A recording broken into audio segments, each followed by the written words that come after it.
I'm going to try not to use a microphone because I'd rather not stand over there if I don't have to. I like to move around a little bit. Makes me more comfortable to be able to do that. I want to thank Coopersburg Historical Society for hosting this. Even though it's not quite inside the boundaries of the borough, we're really talking about a site that's in Upper Saucon Township. But certainly, we, as a friendly neighbor, we welcome this opportunity from the Coopersburg Historical Society. So we're going to talk about zinc mining in Friedensville. I think everybody probably knows where Friedensville is, right? A lot of heads there, yeah. Just a little background. Why did I get interested in this? I was never a zinc miner. My father wasn't a zinc miner. But every day almost, we'd come over the hill I grew up in Bethlehem, and we'd go by this strange looking building along Old Bethlehem Pike. And as a little boy, and many of you would recognize what a Studebaker looks like, we used to go by this building, and as a little boy I thought that looked just like a castle. And we remember being children, right? And your imagination goes, and I thought about knights and damsels in distress and all that stuff that you think about, and got interested in it. So then I went to work for 40 years, went to school and then worked for 40 years. But when I retired in 2014, I said, well, I'm really going to go back and try and understand what that structure is all about, because it was still there. And that's when I got interested, and by 2016, I felt I knew enough about it. We had a 20-page study to go to Lehigh University, the property owner, and start to involve them. And I've been involved with Lehigh since 2016. That original 20-page study is now a little over 170 pages long. And we are continuing to work at opportunities to bring back the memory of the President pumping engine, and also to see what we can do to perhaps turn that property into a heritage park. So that's a little background. Why don't we start? This is what we'll cover. I'm going to talk about the mines themselves, the history of the mines, which I think is pretty interesting. Hope you find it interesting as well. And then talk about the President engine and what we've done to restore or revive that engine, and then lastly what we're doing with the heritage park. So let's start with the basics. What's zinc? Okay, it's the fourth most common industrial metal. The traditional uses of zinc were in medical applications. We all know about zinc oxide on our noses. Brass is an alloy of copper and zinc. A paint additive, and then corrosion, galvanizing iron, and so forth. Newer uses, more like say 20th, 21st century uses, are aerospace, lithium, all kinds of battery applications, even in solar panels and wind power. So it has, but the traditional use, and the one that really got these mines going, was as a paint additive. And that's a core sample of sphalerite, the most common zinc ore type. So at Friedensville, zinc comes in two principal ore forms. One is called oxidized ore, and these are close to the surface. And then there's a sphalerite or a sulfide ore, which is deeper down. It's really a coating on limestone. So I have a little bit of examples here, which I can, have a little bit of show and tell. This are oxidized ore. One's smithsonite, the other one's hermamorphite. Don't ask me which, well, anyway. Hemimorphite, thank you. And sir, you can start to pass them around. Those are two examples from Friedensville. Those are the ores that are closest to the surface, easiest to mine. And actually it was very rich in zinc. It was like 45% zinc. But the vast majority of the zinc ore is on sphalerite, and this is a core sample from Friedensville, which shows you can see the dark gray is the zinc. And this is a sample of limestone ore, which doesn't have that. So you can see how it's difficult to know where that zinc ore is. You have to do a lot of prospecting. And back in the 19th century, you had a very good eye to know where you're going to get a lot of this and not a lot of this, because you really wanted the zinc ore. And this is a lower concentration. It's more like 15% zinc in this, but it's good quality.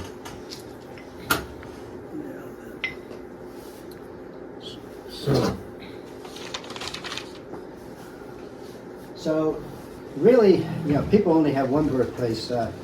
Industries can have multiple, and in the case of zinc in America, really had two birthplaces. One was in North Jersey, where there were zinc mines in Sussex County, northwest corner of New Jersey, and that ore was processed in the Newark area. And then there's the Friedensville mines, where the ores were in Friedensville. There are actually 5 mines in Friedensville area in the 19th century, the largest being the Uberoth mine, and they're all very close to each other. This is, I will see if my pointer works. Sometimes does, sometimes doesn't. There is Friedensville Church, if everyone knows where that is, on Old Bethlehem Pike and Saucon Valley Road, right? And you can see these mines are all in close proximity to the Friedensville Church. There's the Uberoth mine. So that was where all the mines that were in this area in the 19th century. It all started here. A lot of heads people know this house on Old Bethlehem Pike with the big sycamore tree. Yeah. Well, this was the farmhouse of Jacob Uberoth. He was the owner of that property that became the largest zinc mine. And he had strange rocks in his field. He tried to burn them in his kilns, and it didn't burn. And so he knew he had something there. He couldn't quite figure it out until 1845, when a guy by the name of Theodore Roper came along one late summer day, and he spotted a flower that he thought, I think that might indicate that there's zinc metal here. Now, Roper was an interesting guy. He was the Moravian church administrator. He was a botanist. He was a chemist. He was a metallurgist. He was a choir conductor. The list goes on. He was a polymath, brilliant guy. And he saw this, and he said, well, gee, I'm going to go talk to Uberoth and see if I can't take a couple samples back to Bethlehem. And, Jacob Uberoth, he'd like to figure out what it was, make some money. He said, sure, take them. So he took them back to Bethlehem. He took them to a place called Lehman Brothers, which was a brass foundry. Their big business was maintaining the trombones for the Moravian choir. And they took a sample of the oxidized ore, the surface type of ore, mixed it with the copper, and it got zinc. If you figured out a way, he mixed it with copper, and they got he took the zinc ore, and it was able to produce brass. So he knew that he knew that it was zinc. So that's the story. But now there's another story. That's the story that most people write. The different story is that Roper was in a tavern with a guy named Andrew Whitman. Well, they weren't sitting together. Andrew was at another table. He started talking about, he found these strange rocks in Friedensville on Uberoth's farm. And then Roper kind of went around the corner out the back door and went down to the farm and cut a deal. So, I like the first story. It sounds nicer. But any event. So what he did is he had rights now from Uberoth to mineral rights, and the problem, and he knew there was a market because the U.S. paint manufacturers had recognized that white, what they called it French white or zinc, was better than lead in making paint. It produced whiter paint. It was easier to spread. It was less toxic. In all properties, it was better than lead to make paint. But they all had to import it from Europe, and they called it French white. So now that he found a source here, they tried to develop it. He went in business with a guy named Earp. And the problem was there wasn't a U.S. process to convert zinc ore into zinc oxide. There wasn't a process to do it. So they sent samples to Europe. They weren't able to do anything with the zinc ore. So this went on for about 5 years, where they were trying to figure out how to do something with the zinc mine. And this is where Coopersburg comes into the picture. During this 5 years, there's a bit of a zinc rush in Friedensville, where everybody was going to Uberoth to get rights to mineral rights, and he was happy to give them out as long as they were willing to pay him a little money for it.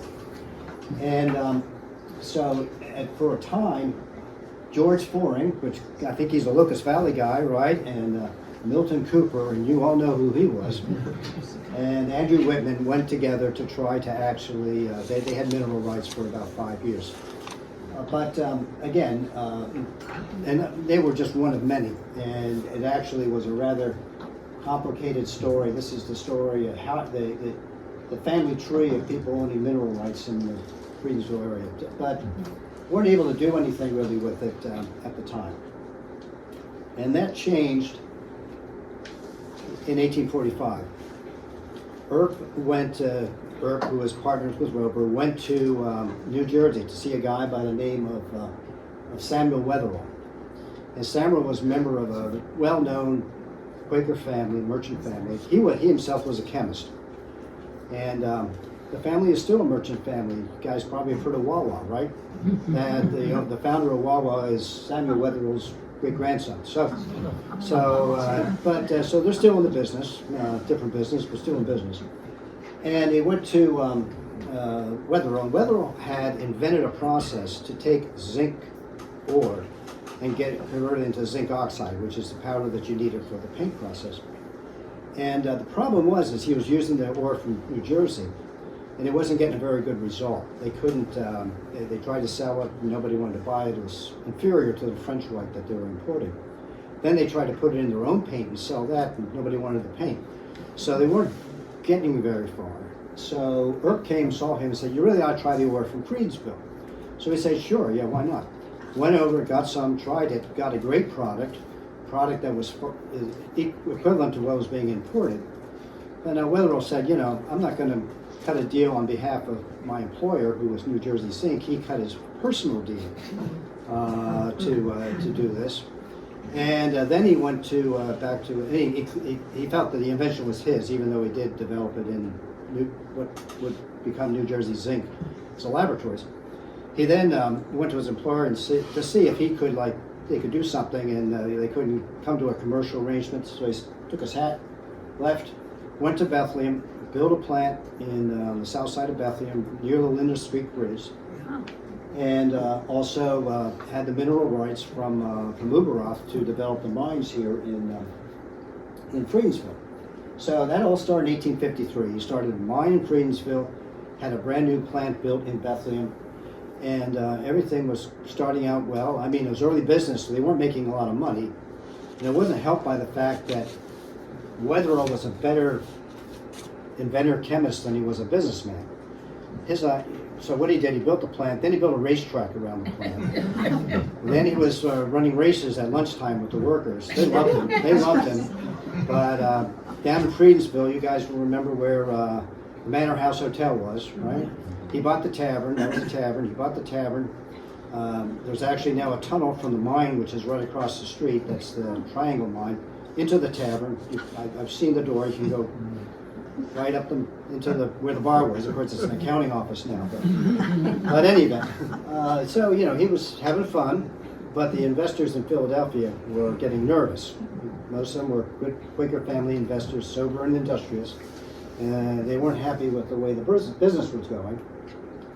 And then the plant burned down. 1 year after he built it, the plant caught fire and burned to the ground. The investors had enough. The plant was quickly rebuilt. But Mr. Wetherell was kind of cast to the side. He was still there, but off to the side. And they brought a new guy in by the name of Joseph Wharton to turn the business around. Young man, 29 years old, came in and started to work to turn the business around. He expanded the product line from just zinc oxide to metallic zinc, which you need to make brass and other products. Also, eventually put in a rolling mill so you can make sheet zinc. And by the time that the Civil War started, which greatly increased the amount of business that the zinc company was having, it was very successful. In fact, over half the zinc in America was coming from this plant and these mines.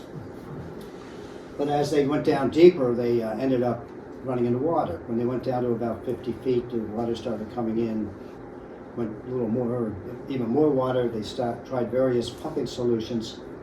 Wharton himself, surprisingly, about 1863, he left the business. He sold out and went on to corner the nickel market, became one of the early investors in Bethlehem Iron Company, which became Bethlehem Steel, became one of the richest men in America by the end of the 19th century. He's one of the founders of Swarthmore. Everyone's heard of the Wharton Business School. They founded that. So he went. This was his first. This was his first fortune. And but he got out in 1863, kind of in the middle of the war, kind of surprising, making a lot of money. But I think he knew an old adage, which is old mining adage: when the water flows in, the dividends flow out. And so I think he figured out the timing to get out. It was after he left under a different presidency, that the great President Pump was made to try to find a solution to the water problem. But that water problem was starting when Wharton was still there. By 1876, the mines actually shut for a period, largely shut for a period. A couple problems. One, that original Wharton patent had expired. New sources of zinc ore had been found. The water was expensive to remove. Business conditions were terrible. So all those things combined to shut the mines in 1876 for a period, but then they reopened in 1881 under new ownership, now from New York, a guy by the name of Franklin Osgood. Now he owned silver mines, lead mines, pretty much throughout eastern United States. His main interest in life, though, was yachting. He was a rear commodore of the New York Yacht Club. He was the guy who actually, his boat was the first challenger in the America Cup race and the won. So that was a competition that's been going on now for, I think it's the oldest athletic competition in the world. In fact, they just had the races not long ago. So that's what he liked to do. But he ran the mines. He owned, through other people, the mines were run from 1881 until 1893. By 1893, he had passed, and he had a brother who was still involved, but not quite the same character as his brother. And so they all closed by 1893. Also, the great pumping engine they needed to operate the mine, it developed some mechanical issues in 1892, and they couldn't find another solution to actually get the water out of the mine. That was probably a combination of both money and technical expertise, because the people who had built the pump initially were from Cornwall, and we'll talk more about that, but they had already left and gone off to greener pastures from a mining perspective. So the engine was then scrapped in 1900, shortly after New Jersey Zinc bought the mines in 1899. But New Jersey Zinc had no plans to operate the mines. They just wanted the ore there and wanted to be sure nobody else had it. So they it was just, think about it, it was just inventory for them in the future when it became, from their perspective, profitable to start to mine zinc. So what did they look like? These are what little pictures from stereo views from what the mines looked like back in the 19th century. You can see here's one of those carts. The way they got the ore from the mine to Bethlehem was first it was mule trains, then later mule carts over Wyandotte Hill. Here's one of these not quite OSHA ready ladder to get down into the mine. You can see some of the timbering that was required to hold up the mine. The timberman was one of the more highly compensated positions in the mine. You can see the tunnels. It's most of these 19th century mines were pits, but there were tunnels that led off the pits where they followed the ore veins. So they would actually follow very narrow pits where they would follow a rich ore stream. And then here's a little picture of exterior of the pumping engine house. So I like this one. We found this picture at the Landis Farm Museum. Actually, it wasn't a picture; it was a negative, and then we actually were able to turn it into a picture. But the miners were very superstitious, and they believed in things called Tommyknockers. And it was traditional for a miner when he went. His lunch would usually be, if you're familiar with a Cornish pasty or a little pasty, it's a little dough with meat or vegetables inside. When a miner was deep in a mine during a workday, it was customary at lunchtime to take a corner of his pasty and throw it down the pit, because they thought there were spirits down there that would protect them. So as long as they gave them a little bit of food every day at lunch, they'd be okay. But if they forgot to do that, things happen. So they're very superstitious. So they believe in Tommyknockers. Now I've shared this photo with the country's leading expert in miner folklore, a guy by the name of Ron James. He teaches at the University of Nevada. And we think that this may be the only known photograph of a Tommyknocker. See that? That's not, you can see through that guy. That's not, it's not, you know, there's a joint. So we think, we don't know, but we think that may be the only known photograph. So what happened after 1893 when the mines closed? And within 2 years, the water table came up to normal level. And these are various photographs starting out in the 19th century, or 1930s, and current. And you can see that the mine pit, and this is the Uberoth mine, quickly filled with water. And it became a swimming hole. And the most famous person to ever swim in the Uberoth mine swimming hole is this lady up here, who I think we know who that is, don't we? Yeah. Okay, yes, in 1920, her BFF was the daughter of the Central Moravian Church minister, and de Schweinitz, Louise de Schweinitz. And she was her best buddy, and they used to, their favorite thing to do in the summer of 1920 was to swim in the Uberoth mine. There we go. So while everyone was over there swimming, New Jersey Zinc was prospecting. Is it worthwhile to reopen this mine? So they were down underground, digging around to see if they could find how big was the ore value. And the more they looked, the more ore they found. And they started to buy farms. So they originally, the 19th century acreage, I'm guessing this a little bit now, were a couple hundred acres. They ended up buying up to 1,700 acres in the Saucon Valley area. They were paying farmers who would normally get $100 an acre or $700 an acre for their property. So, it was a big enough deal as making the newspapers whenever a farm got sold in the Saucon Valley, Center Valley area. And so finally, after World War II, and a lot of this had to do with the aerospace industry and the newer uses that they found for zinc, it was worthwhile to start to redevelop a mine. So in 1947, New Jersey started to rebuild their mine. It took them 10 years. They actually built a village for the workers. It's still there. It's called the Friedensville Terrace. You can still see it. It's behind Sacred Heart, Sacred Heart. You can see the little homes back there, all Cape Cod type cottages. Those were built by the New Jersey Zinc Company during that period. So 1954, what happened was they started to build that mine. The water table came down again, right? And so kids were looking in the Uberoth mine and found two boys. They found a skeleton. And so for about maybe a month, morning call, front page news, the skeleton. Who is the skeleton? Who was it? Nobody knew. Lots of speculation. There was some mob judge that they thought it might have been his skeleton. This is probably one of the world's worst headlines.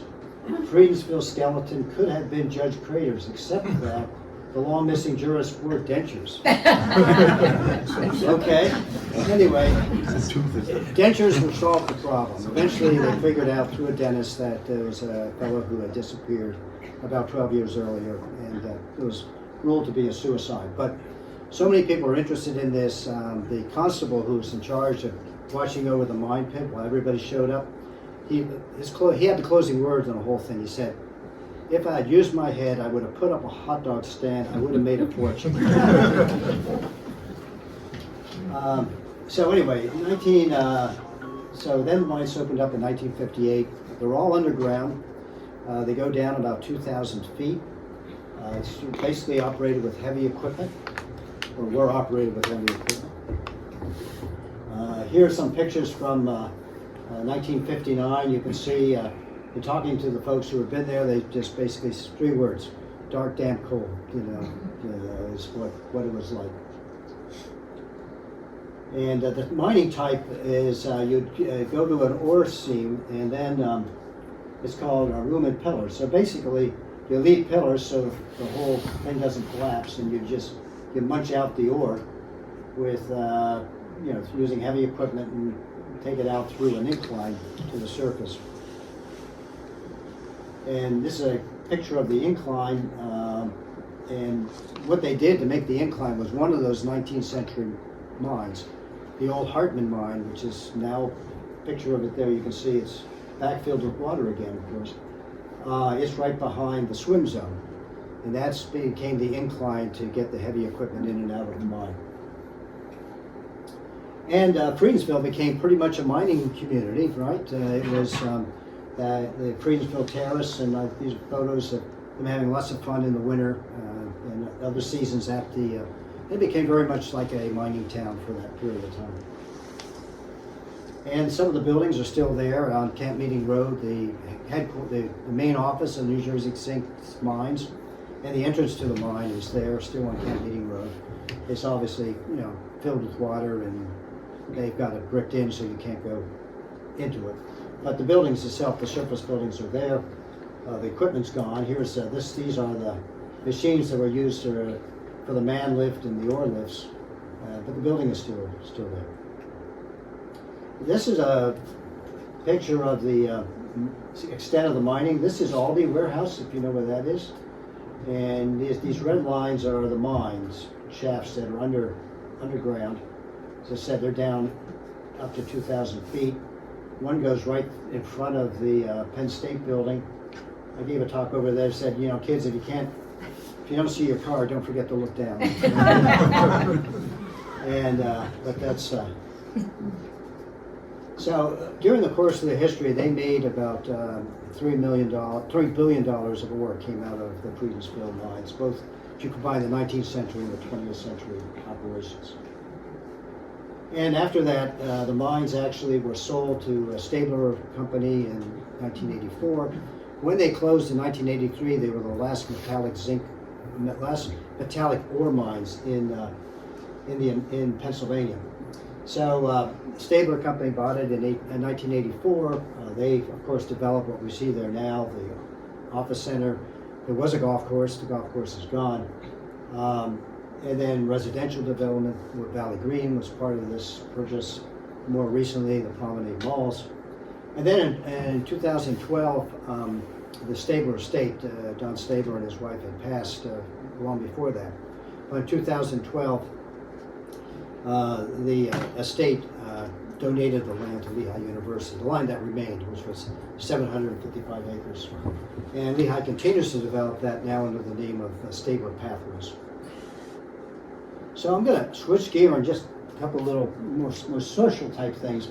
Now, who were these miners? Well, back in the 19th century, they were a combination of Irish and Cornish. Now, a lot of the local German population was involved too. They were involved oftentimes as carters, hauling the ore, certainly providing the stores and support and ancillary things. But a lot of the real people who were doing the mining were Cornish and Irish.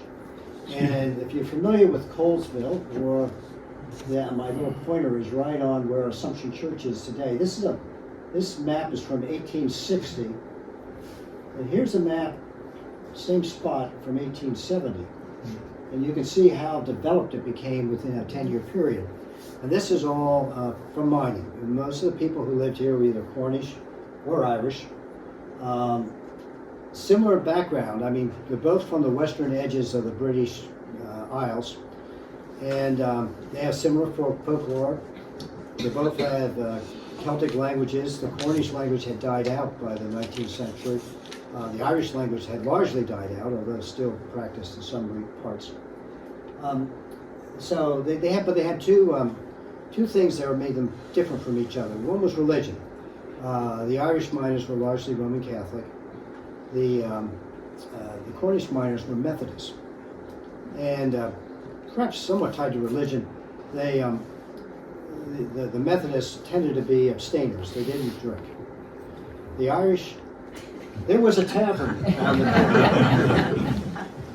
So, the other thing, and I think probably one that's more substantive for our study, is that they had a whole different attitude towards mining. For the Irish miner would be a miner so that his son could do something better. So he could get, maybe he'd be a doctor, or maybe he'd be a skilled in a plant somewhere, but something better than being underground in a mine. for the Cornish, it was an entirely different story. They were miners. Their fathers were miners. They wanted their sons and actually daughters in some cases to be miners. It was a family business. It was a traditional business and one that they wanted to continue with. So that made a difference. And so consequently, when the mining started to first fizzle out in the 19th century, in 1876, a lot of the Cornish moved away, and they moved to other places. And today you'll find Cornish people largely in where you'd expect to find them: Nevada, Colorado, the Grass Valley of California, Montana, where mining continued, Upper Peninsula of Michigan. So they largely moved away. So very little remains, except for a cemetery, which is behind two houses on the corner of Oakhurst Drive and Old Bethlehem Pike. There's a small cemetery which isn't maintained at all, but we've managed to go into that cemetery, identify everybody who's in there. There are not that many, but we've identified everybody. We know all about their families, where they are, where their ancestors were, where they are today. They're all these people were pretty much from Cornwall. And we've done studies. This fellow, for example, Samuel Adams. Now he died because he fell 90 feet down a pump shaft. Okay, but we were able to find his family history. And interesting, his wife was also a miner, because one of the interesting things about Cornish, the women would oftentimes work in the mine as well. They were called bow maidens. And bow is the Cornish word for mine. They wouldn't be underground. They would be on the surface. They would actually lay out a table, and they'd have rocks that have a lot of ore in them, and they'd be smacking them around trying to loosen the ore from the country rock so that it'd be easier to process. So they would work on the surface, but they were very much, in many cases, involved in the mining activity as well. So the other big factor with these mines is water. Many people feel that the Friedensville mines were the wettest mines in America, and possibly the wettest mines in the world. And these are two photographs from the 20th century, just to see what the water flow looked like inside these mines. And I like these quotes from the 19th century are very telling. And my eyes are terrible, so I'm going to have to get closer. The water had to be fought by the pumps throughout every foot sunk and every minute in the life of the mine. Or to put it another way, put this matter another way, the water flowing into the shaft would fill to a depth of 27 feet in 15 minutes.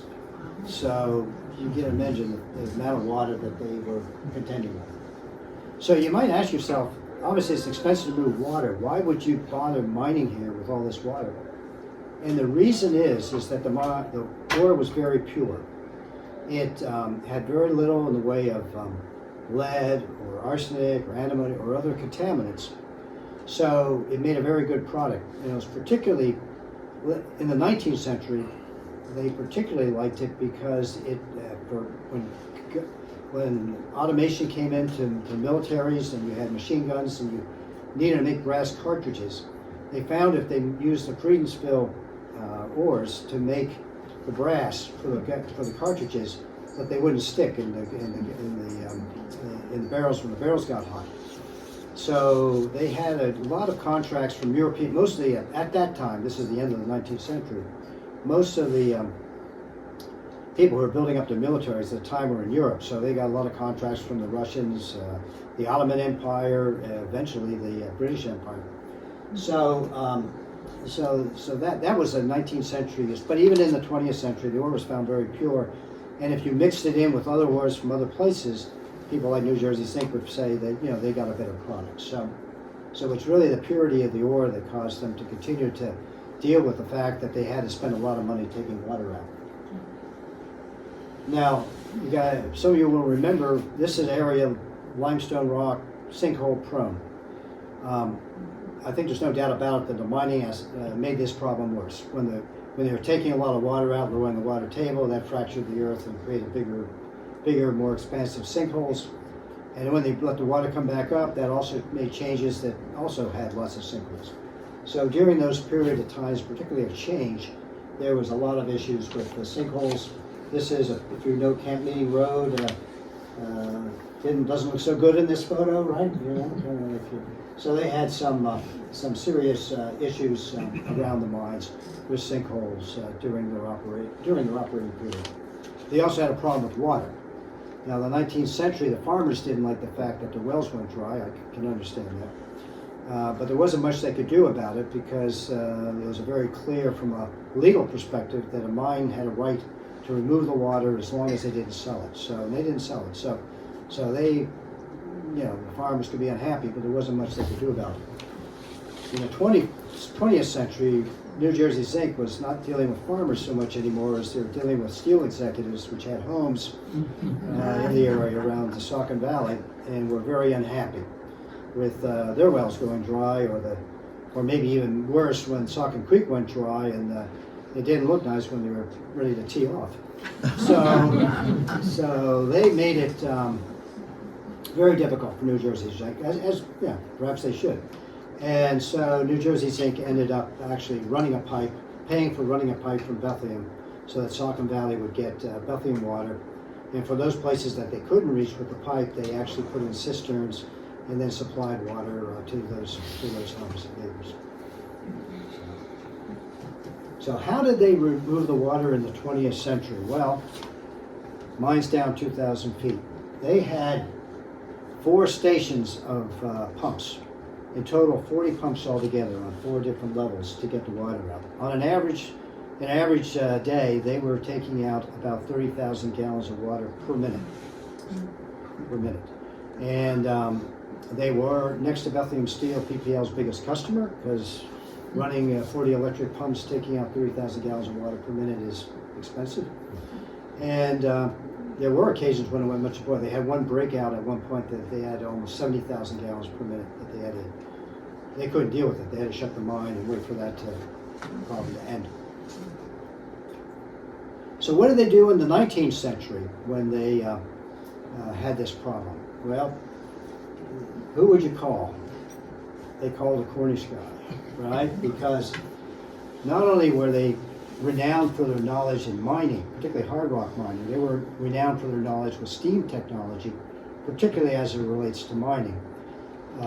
Over half the world's copper and tin was produced in Cornwall at this time, so lots of experience in developing steam engines, developing a lot of inventors.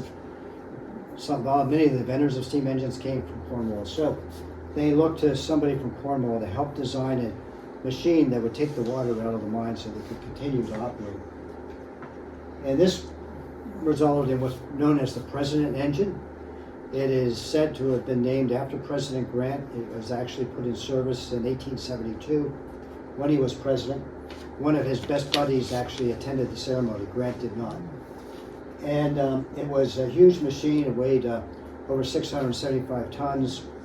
The machine itself, 30-foot diameter flywheels.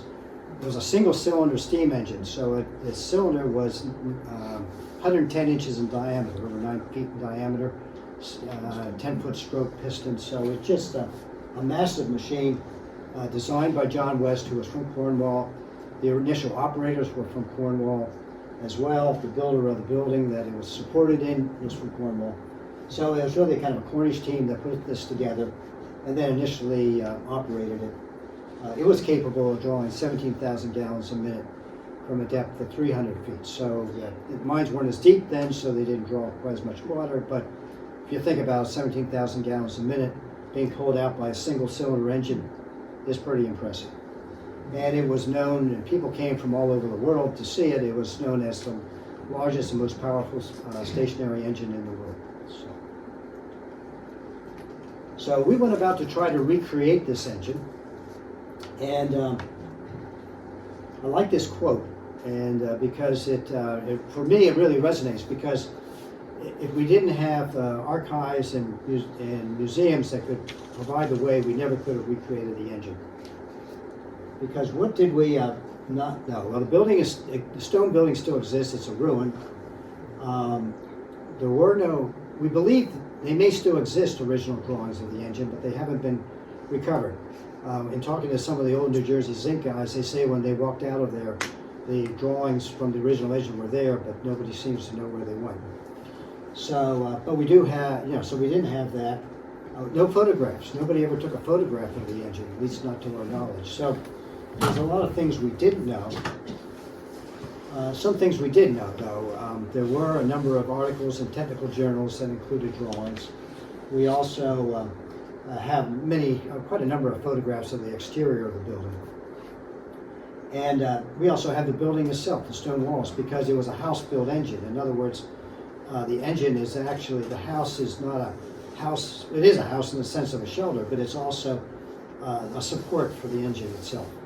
This was before you had structural steel that you could really use, and they relied on a big sturdy building to hold the engine in place.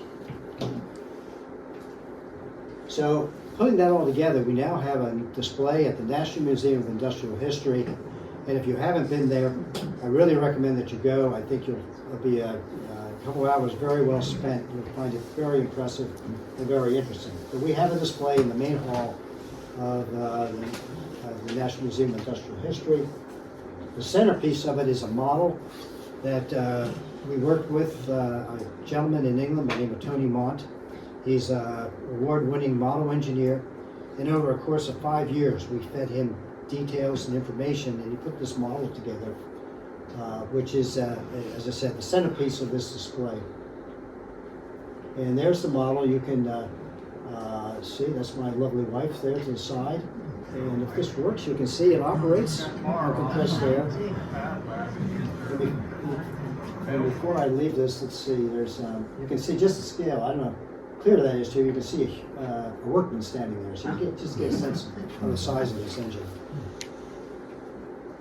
We also made it's about a half-hour movie about the, this is a sketch, a cutaway sketch by a fellow by the name of Alexander Carnes, who's a young, real expert in maintaining steam engines. And that's really his passion in life, is maintaining old steam engines. He's also a very accomplished graphic artist, so he did this pencil sketch, mostly without a ruler. I mean, he's just incredible. Again, we worked with Alex for about a year to get this sketch made. But we wanted a sketch which showed the engine as it would have existed in the building. So that's the one aspect of this you don't get from Tony's model. But here you can actually get a sense of what it looked like when it was in the building.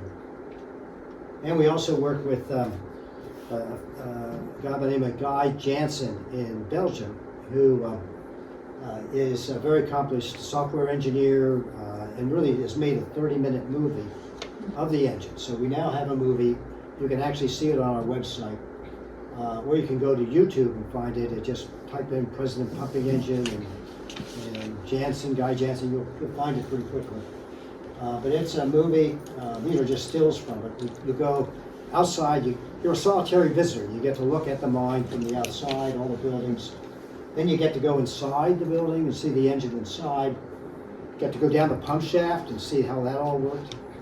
And for those who are engineering oriented, we actually have cutaways that you can actually see how it all works from an engineering perspective. So Guy is a retired nuclear engineer, so he's done a wonderful job with this.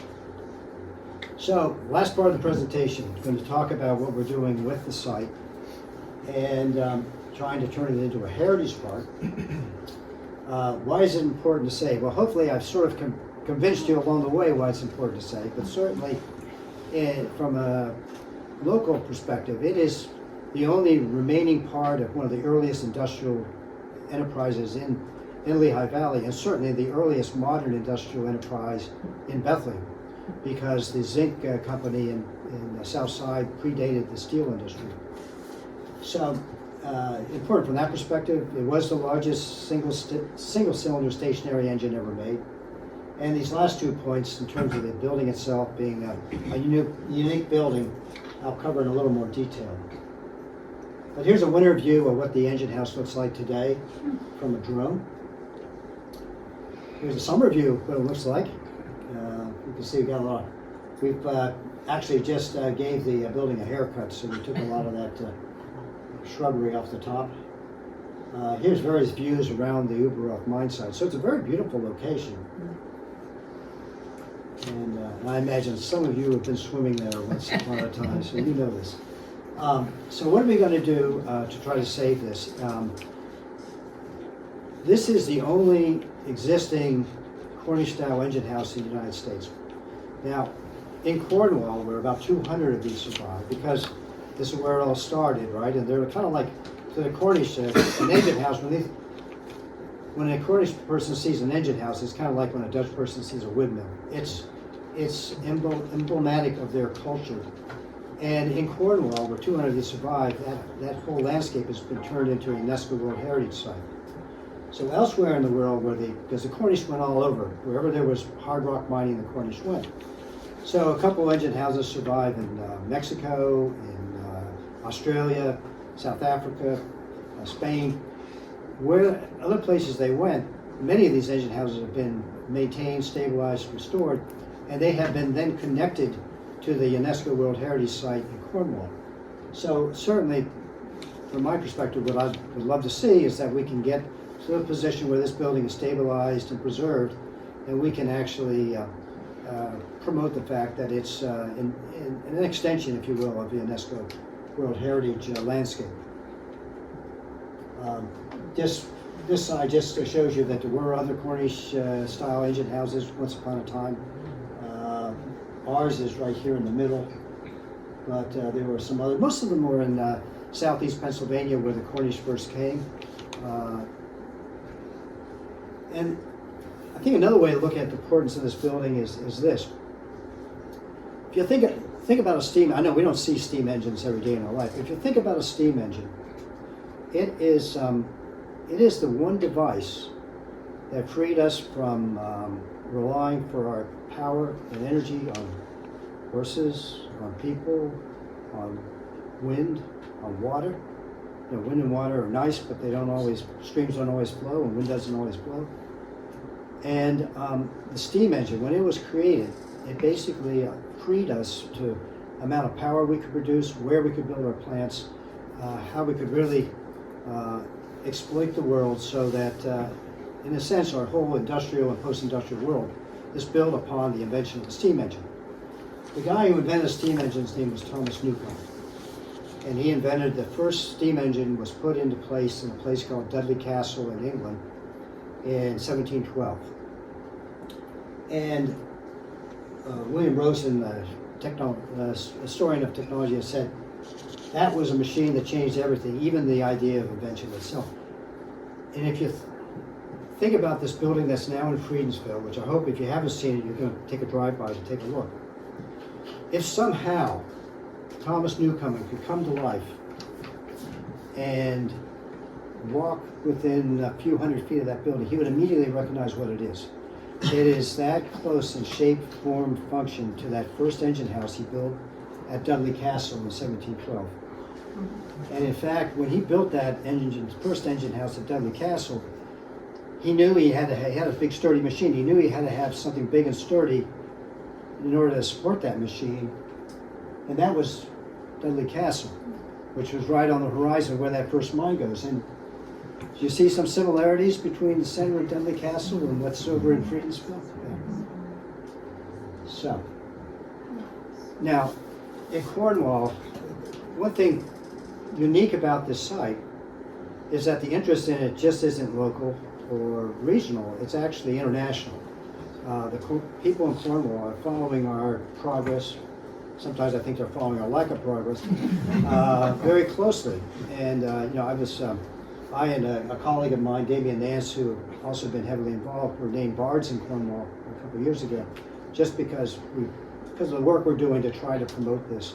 Because they're very proud, obviously very proud of their mining heritage, very proud of the fact that they were directly involved in the creation of the largest single-cylinder steam engine ever made, about the fact that they had an impact on the American industrial life. So they followed very closely. I've been interviewed by the BBC on this. So it's there's a lot of interest, not just locally, but internationally. And we've had, thankfully, to Lehigh University, who's funded this, as well as to the Pennsylvania Historical and Museum Commission, the National Trust. We've been able to get funding to do various studies. So we've had a litany of contractors, and we've done a lot of studies of the engine house. These are not words for you to read. I know I can't read them from here. But so some of the things we've done, for example, since 2019, is we actually did a 3D scan of the engine house. It's 760 million data points. We'll know if a stone has moved, indeed they have, by a 1/16 of an inch. So we've really studied closely. We've had architectural consultants look at it. We've had also structural consultants look at it. We've had construction drawings done about how we would repair the building. So there's been a lot of work being done since 2019 on how we can preserve and stabilize and preserve the building. There's all been studies. Very little physical has been done, other than we have been pretty diligent about getting the vegetation off of it, which of course is damaging. So the idea being, eventually we hope to have a heritage park there with a building that is it's never going to be restored but certainly the stone wall is stabilized so that people can go in and out and see the very interesting interior features of the building. And there's a bird's eye view of what it might look like overhead. Be able to walk around it. Behind the building is a pump shaft, right? Because that was the purpose. So there's a large pump shaft behind the structure. And you'll be able to go inside, stand on a platform which is the same diameter as the initial cylinder, located in the same place. So we've also found the one remaining steel component of this engine. The engine required 20 boilers to operate, 20 30-foot long boilers. And one of those boilers managed to survive. Very unusual for a 19th century boiler to survive. Most of them went away in World War I and World War II with scrap drives and stuff. But one survived. It was in the basement of a furniture factory in Allentown. And they took it in 1900 when everything was scrapped and taken away. And they were using it as a water tank. And now that furniture factory closed, and there's a developer who's going to knock the building down, put something else there. And we were able in 2023, we were able to take out this 30-foot boiler out of the building. And Lehigh now has it on their property in Camp Meeting Road. And our plan would be to restore this boiler, 30-foot long boiler, and actually have it on site as a display item. There you can see it on the back of the flatbed. It's big and impressive and dirty. So it needs restoration. Just last year, we found a whole tunnel system underneath the engine house, or around the engine house, and this is a tunnel for the 20 boilers. Right? They needed a flue system to get the smoke out, and there's a whole massive set of tunnels underneath ground which we'd love to be able to explore. This was exposed to a sinkhole. These tunnels are about 3.5 feet high and 3 feet wide. I poked my head into it, and then all of a sudden, I'm kind of bald so I can feel stuff. I felt all this brick dust coming down on my head, and I said, I don't think I'm going in there. But so we did block it up, but hopefully someday we'll be able to explore this network with some more photos of it. So that's another thing we have coming up, and this is happening actually on November 20th, just 2 weeks from now, less than 2 weeks from now, is we were approved by the Pennsylvania Historic and Museum Commission for a blue marker. I think everybody knows the roadside blue markers we see in towns and on the roads. We're going to have a blue marker outside the engine house gate on Old Bethlehem Pike, having a dedication ceremony on November 20th, where we'll take the cover off and everybody will clap, and then we'll have a marker there to recognize it. It's actually the first marker in Upper Saucon Township, so it's it's a real achievement. It's a competitive process to get them, and we're really pleased. We were one of two when they had this last marker campaign. We were one of two in the Lehigh Valley to be recognized. The other being the former location of the Allentown State Hospital. So we do have a preservation fund. It's run by Lehigh University. I have some cards on the table there underneath that miner's lamp. That's what that little thing's sticking up, a miner's lamp. Some guys use those.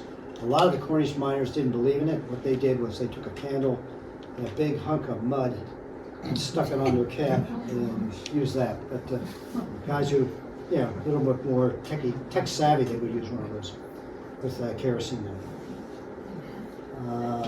There's the, back to the model again, and one last thing I'd like to show. One of the things when they talked about how big this big this engine was in the 19th century, they talked about this nut that was on the top of the piston rod. And they said it was the biggest nut in the world. Now my wife disagrees with that. But it's they said that this nut weighed 1,600 pounds, and it took 20 guys on a wrench, 20-foot long wrench, to open and close to loosen and tighten the nut. So that was one of the ways they kind of try to convey how big and impressive this engine was. So now, none of you sneaking over there. If you want to see the site, this can be arranged, but you need to talk to me, okay? Because Lehigh's pretty tough about that. They they're willing to let me give tours, but they don't want people just. It's pretty well posted for no trespassing, but I know sometimes they can be hard to see. There's no trespassing signs. So got my contact information. Again, it's on a little card there if you want to reach out and talk to me further about it. I'm always happy to talk about this subject. And with that, any questions or thoughts or comments? Sir? What fuel did the steam engine? I'm sorry? What fuel do they use for the steam engine? What's the fuel? Yeah. Yeah, they use coal. Buckwheat to coal. They burned about 800 tons of coal a month. So they burned a lot of coal. And it was, but I think it was anthracite, though. It was anthracite coal they would bring it in. It actually came in by a rail. There was a rail off of the North Penn rail line, spur that was owned by Thomas Iron Works. Thomas Iron, you guys know Lake Thomas, that was actually an iron mine, and that was owned by the Thomas Iron Works. There's a rail that went from the North Penn and Bingen over to that iron mine. And then there was also a coal yard there, and that's where the coal was dumped, and then it was brought over by cart to the mine. It's not very far; it's probably less than a mile. Thank you. Yes. Where did the water go when they pumped it out? When they pumped out a little bit of the water would go to process makeup for the engine, right? Because the steam you burn off a little water, but that was the minority. The vast majority of the water went to what they call an audit, or an underground tunnel that they made. And so what happens is the water would come up, it then go into a wooden chute over to this audit and underground. And then they flowed from there to a subsidiary of Saucon Creek, and then eventually into Saucon Creek. So what happened was the miners, the farmers weren't happy around here because their wells were dry.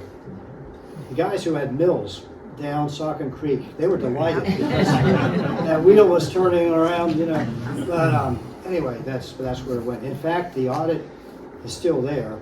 It's you got to go off the beaten path, and anyway, but you can find it. The Crickline audit's still there. Is that going to be part of the historic site that people will be able to see that?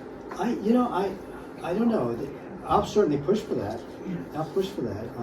It's probably a little too early to say. If you need to see, it's how big is it? Kind of like that, and it's brick lined. And I've never gone into it. I have a friend of mine who kind of poked himself into it a little bit, and it looks like it goes back a distance. Supposedly, there used to be a bear that lived there. But yes.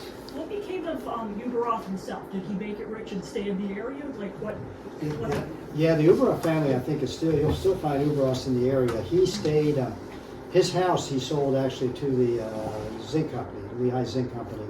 And then they used the home as the home for what they call the mine captain, the guy who runs the mine. I'm not sure where Uberoff moved after that, but I believe he did stay in the area. The family stayed here. And, you know, he did well, because first he sold the mineral rights, and then eventually they bought the land. So he made out just fine. And he didn't have to till the fields that were very fertile to begin with. He could, get the mineral royalties from the minerals instead. Is that the house that's the long lane off of 309? If you're 378. off of, no, I would say it's, you see the house, if you go up 378 and you take, I don't know if you know where Old Bethlehem Pike is, but you just get beyond, but right where, what is it, Sacred Heart at Saucon Valley, I think is the name of the home. If you, that becomes Old Bethlehem Pike, that road on there. So if you go on that road and then go by the Friedensville Church, really nice, Germanic style Lutheran church on the corner. Cemetery in one corner, church on the other. And then you go by that, keep on going that about 3/10 of a mile, 2/10 of a mile on the right-hand side. You'll see this big sycamore tree. In fact, supposedly, although I never found it, somebody told me that one time it was actually a National Geographic where they had the entire family, which was like about 10 people or something, encircle the tree to stand together and I don't know. Anyway, I never found the picture. They tell me. But anyway, it's huge sycamore, and then the home's right behind it. Very nice looking Georgian style German. And where's the pump house relative to that? The pump house is on the other side, on the left side, and it's about very, very short distance. A couple hundred, maybe 400 feet, something like 500 feet.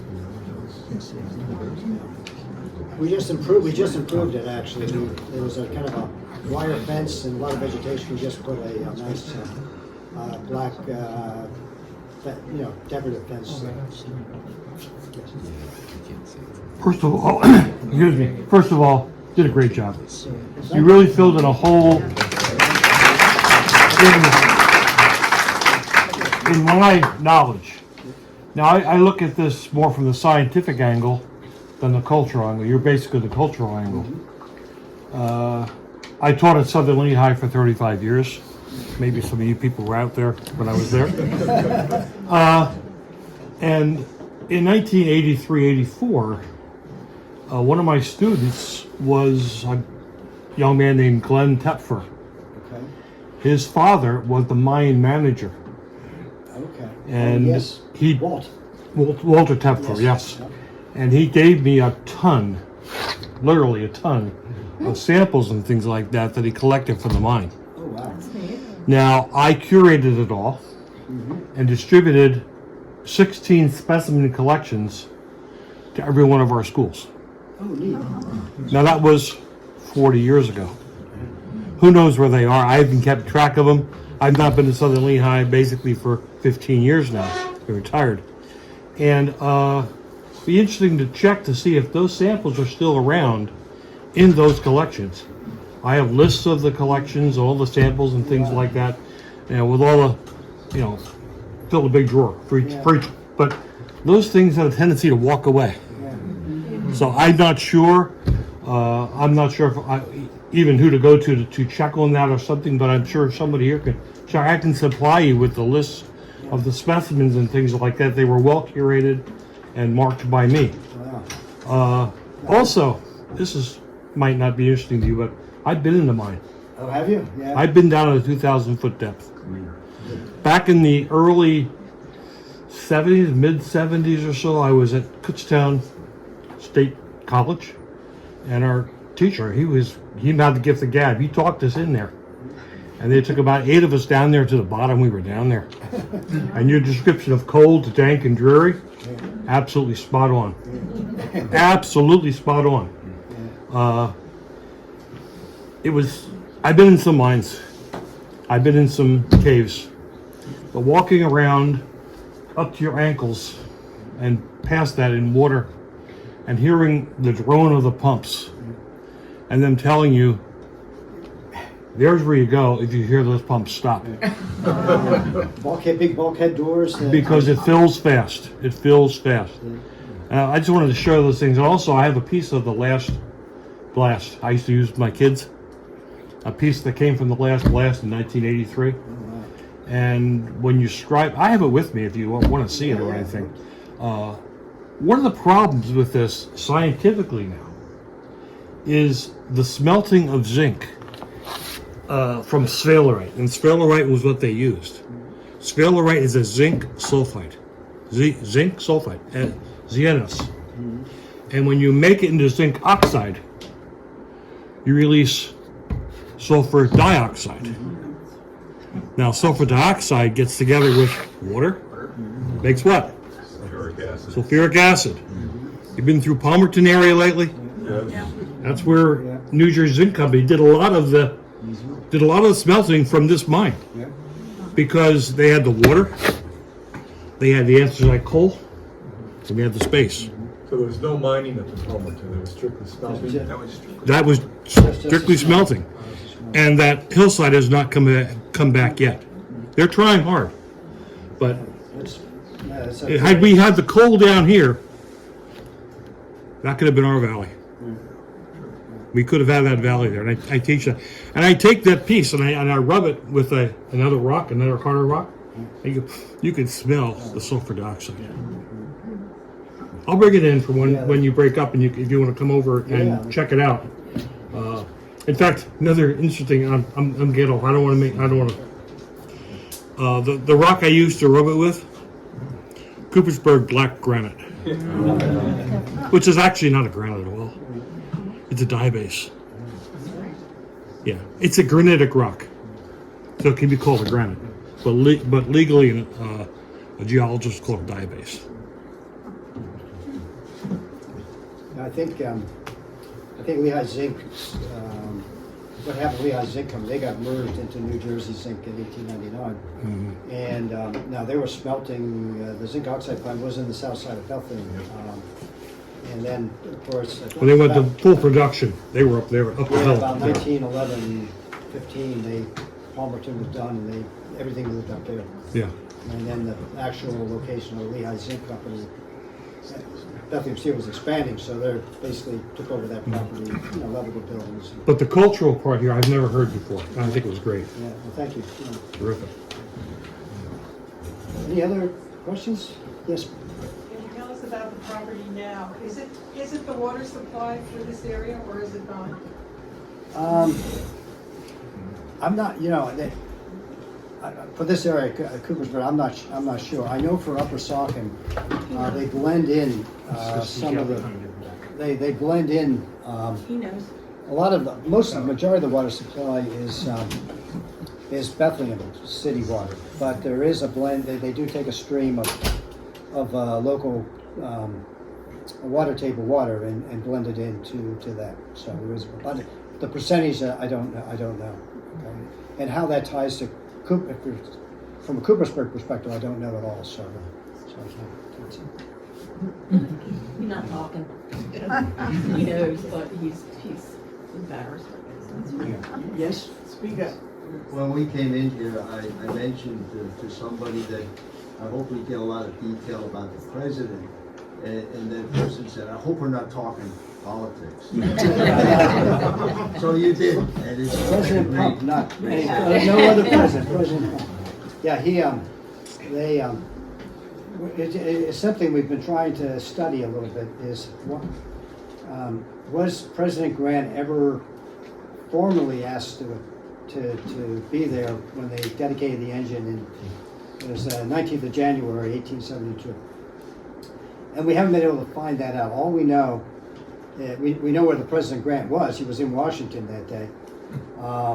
But his best friend, one of his best friends, he had a lot of friends, but one of his best friends, a guy named Adolph Bory, and he had been up staying with Adolph Bory about 2 weeks prior, and then that following week, Adolph Bory and his wife had been visiting President Grant in Washington. And Adolph Bory, who had no other reason to be there other than to represent Grant, was at the dedication ceremony. So That was at the bar room. yeah, yeah. Well, yeah, a lot of obviously Grant had a bit of a reputation, but there was a story which, in my mind, unfortunately made it into the into the Upper Saucon 1976 bicentennial book about, you know, him getting drunk in a tavern and not being able to make it. It really was fake news. I mean, he was clearly in Washington the whole time. We know where he was. We know it's. We know that he wasn't there or trying to get there or anything like that. So, and it's funny that the story is interesting. Then I'll stop talking. And when I try to trace that story back, it shows up, unfortunately, as I said, in the 1976 bicentennial book for Upper Saucon. I can't find that story any earlier than 1950s. And in the 1950s, Grant was not viewed favorably by American historians. That was the period of they call the kind of the Southern revivalist period, where and so Grant was not viewed with much popularity. People wrote as the worst president and all this stuff. Actually, since that time, his reputation has soared, and a lot of people now think he was probably one of the best presidents in the 19th century. In fact, he was one of the few presidents elected twice. Most only had one term. And but he did a lot to try to foster the Reconstruction. He tried to knock down the Ku Klux Klan. Unfortunately, he had some friends that took advantage of their position of power, and there's some scandals in that respect. But he himself was clean, and but so his reputation has gotten much better over time. But in the 1950s, it wasn't good, and I oftentimes have wondered if that story just didn't arise as recent as that. Okay. So. Any other? Could somebody verify here that large sycamore tree that you talked about? I've been hearing that George Washington slept there. Anybody ever heard that? Well, he may have. I mean, he was up there. Did George Washington make it this? I know Lafayette made it to the Sun Inn. I don't know. Yes, Washington. Actually, the mine had a hand in the construction of the high school. Oh, yeah. Well, when the high school was built back in the 50s, about 57, 58, something like that, the old people remember what it looked like before it went under about 3 renovations. Well, I lived through those 3 renovations. It was lots of fun. But it was actually supposed to be that 2 stories where it was 2 stories. Science and math at the top, and everything else, the stuff on the bottom, and then 1 wing went out there. Yeah. That wing was supposed to support a 2nd story eventually. Yes, it was. And it was built for that. But right after they built it, started going down. Turns out there was a large dome underneath that was being dehydrated by the pumping of the water.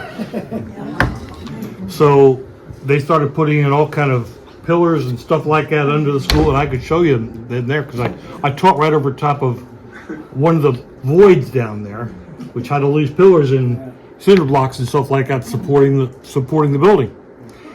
And they tried everything, and basically it was a problem with that. That's why when they built the new wing, when I say the new wing, the new wing is the wing that went out there.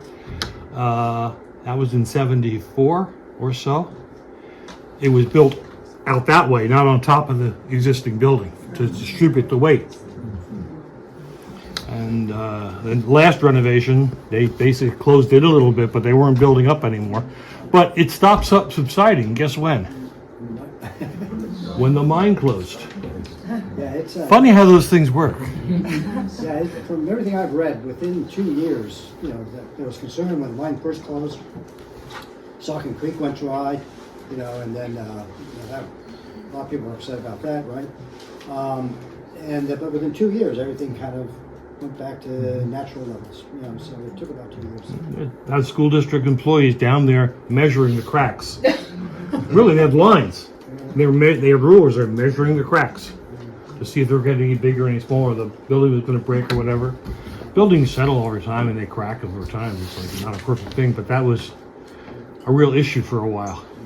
What do we have here? This is a piece of high-grade sphalerite ore from the last blast in 1983. Oh, wow.